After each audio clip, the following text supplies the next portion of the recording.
Oke, halo semuanya. Hari ini kita akan bahas soal yang ini. Jadi, soalnya adalah dalam eksperimen dari efek fotolistrik, kalau frekuensi cahaya yang digunakan sudah di atas ambang batas terjadinya efek fotolistrik, maka potensial penghenti itu akan memberikan energi seperti apa, kayak gitu. Oke, untuk ngerjain soal ini, kita bahas dulu sedikit-sedikit deh ya, dari yang namanya syarat terjadi efek fotolistrik. Syarat terjadi efek fotolistrik itu ada 4, terjadi efek fotolistrik.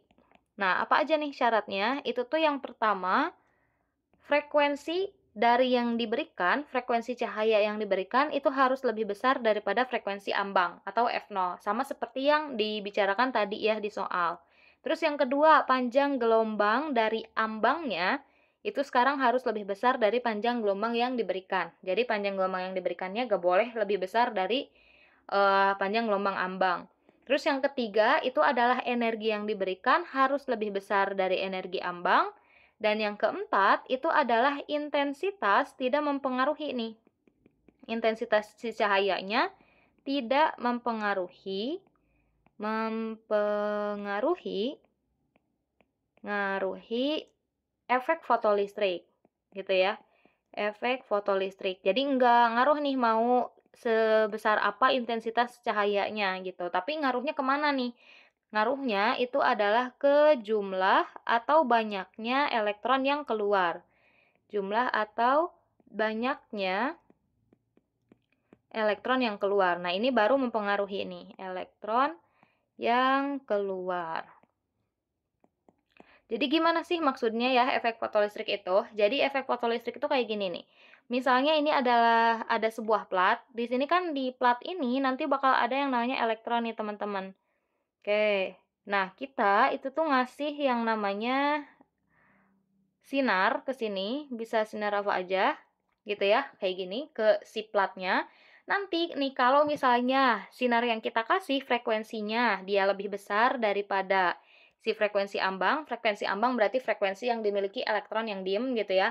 Ini sama aja kayak kalau teman-teman pengen ngebangunin orang yang lagi tiduran gitu ya. Berarti kan energi atau gaya yang kita kasih gitu ya harus lebih gede kan daripada si orang yang tiduran. Kalau orang tidurannya narik juga kan berarti dia, lebih gede juga kan gaya yang harus kita keluarin. Ini juga sama nih, buat membangkitkan elektron istilahnya atau melepaskan elektron dari ambang si logam, makanya frekuensi yang dikasih harus besar, maka akan terjadi efek fotolistrik.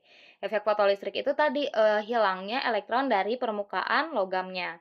Terus kalau panjang gelombangnya nih, kita juga yang dikasih oleh kita itu lebih kecil daripada panjang gelombang si ambangnya, maka akan terjadi efek fotolistrik. Terus energi yang kita kasih juga harus lebih besar daripada energi ambangnya, maka akan terjadi efek fotolistrik.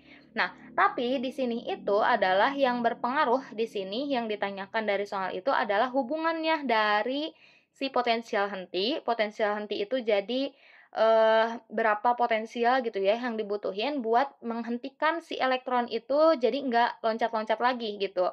Jadi elektron ini kan kalau misalnya ditembakin sama eh, cahaya tadi yang udah melebihi ambangnya, nah gimana cara menghentikan itu? Itu disebut dengan potensial henti. Nah, kita bisa bahas potensial henti itu dengan energi kinetik, teman-teman. Energi kinetik maksimum itu rumusnya adalah V0 dikalikan dengan E. Dengan V0 itu adalah potensial hentinya, E itu adalah muatan dari elektron. Oke, jadi kalau misalnya nih ya, di sini kan dari soalnya sudah di atas ambang batas terjadinya efek fotolistrik, maka pasti bakal ada terjadinya efek fotolistrik, gitu kan? Kalau frekuensi cahayanya yang digunakan lebih besar daripada frekuensi ambang.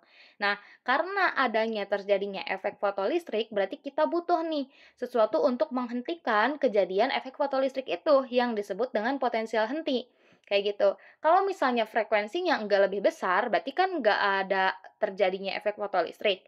Kalau enggak ada terjadi efek fotolistrik, buat apa nih dihentikan? Padahal enggak ada kejadian apapun gitu kan yang terjadi. Kayak gitu. Nah, berarti ini nih energi kinetik maksimum itu akan terjadi. Nah, berarti kita lihat nih yang ada energi kinetik maksimum itu adalah pilihan yang C Sama pilihan udah pilihan C aja ya. Ini energi kinetik minimum, nggak akan ada kata-kata energi kinetik minimum ya, teman-teman. Karena pasti langsung ke nilai si maksimumnya gitu ya, energi kinetik itu. Terus potensial juga bukan bahasannya sekarang, potensial maksimum juga bukan nih. Terus potensial maksimum di sini juga bukan. Berarti kinetik maksimum elektron yang dapat lepas dari logam gitu ya. Potensial penghenti akan memberikan energi kinetik maksimum elektron yang bisa lepas dari logam. Berarti jawabannya adalah yang C ini, kayak gitu. Makasih banyak udah menonton, semoga videonya bisa membantu ya.